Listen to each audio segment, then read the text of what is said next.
محترمو د عرب میډیا د حرم شریف یو ویډیو راغستې ده او وایرل شوې ده چې په هغې کې یو بزرګ نما سړی لګیا دی د باب السلام نه روځي چې په کومه دروازه باندې مونږ د آقای نامدار صلی الله علیه و آله وسلم سلام به ورځو دغه دروازې نه روځي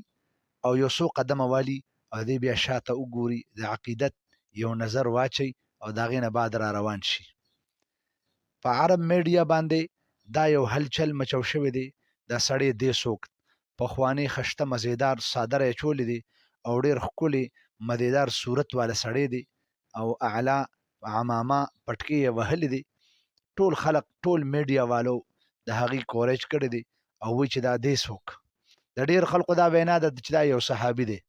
او د ډېرو خلکو دا وینا ده چې دا یو پیری دی نو ګورو تاسو راځئ لاول دا ویډیو ګورو او پس د هغې نه بعد په دې باندې خبره کوو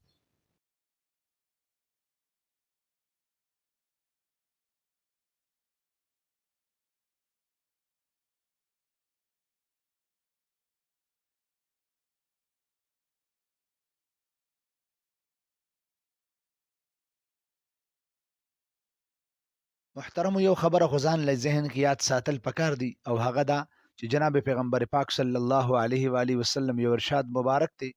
چې دا اوس په زمانه کې کم خلق موجود دي نو سل کاله بعد به په دې انسانانو کې په دې مخلوقاتو کې څوک موجود نه وي یعنی څوک به ژوندي نه وي سل کاله بعد په دې باندې د محدثینو اتفاق دی کاغه په پیریانو کې دي او کاغه په انسانانو کې دي د جناب نبی کریم علیه الصلاۃ والسلام د دې دنیا نه پرده کولو نه بعد سل کاله بعد بیا یو انسان هم د هغه زمانه پاتې نه دی علماء محدثین دا حدیث مبارک به طور استدلال په دې بابت کې پیش کړي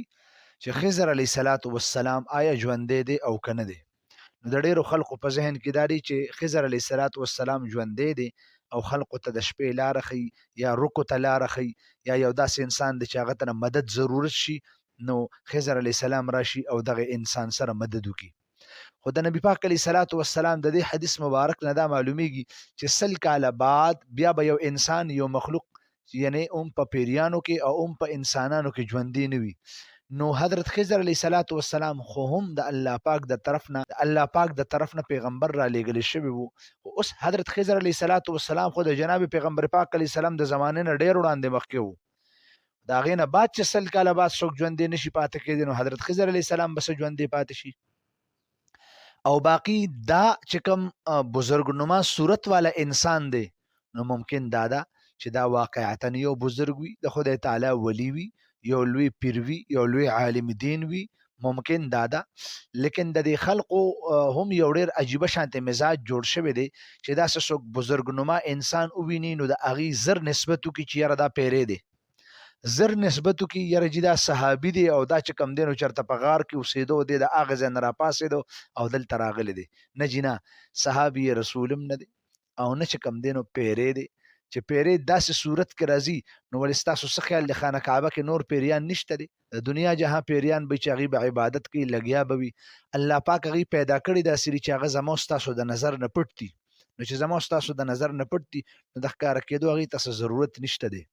او باقی ممکن دا یو ولی الله وي بزرګ وي څنګه چې زمونږ د پاکستان نه علاوه الحمدلله په هندوستان کې او د قشانته د دنیا په ګډ کې مختلف ممالکو کې اسلامي ممالکو کې بلکې غیر اسلامي ممالکو کې هم د الله پاک نیک بندگانان دي چې د الله پاک باقاعدګۍ سره عبادت کوي او هغه هر وخت یادوي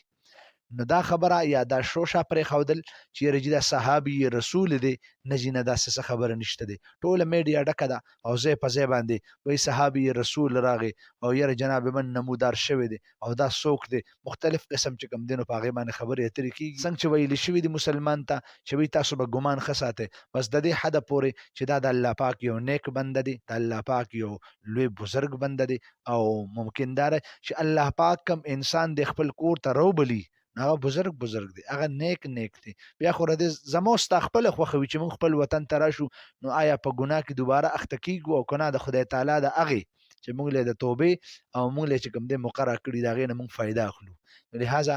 دا صحابي رسول نه دی ممکن دا چې دا څوک نیک بزرګ او ولی سړی وي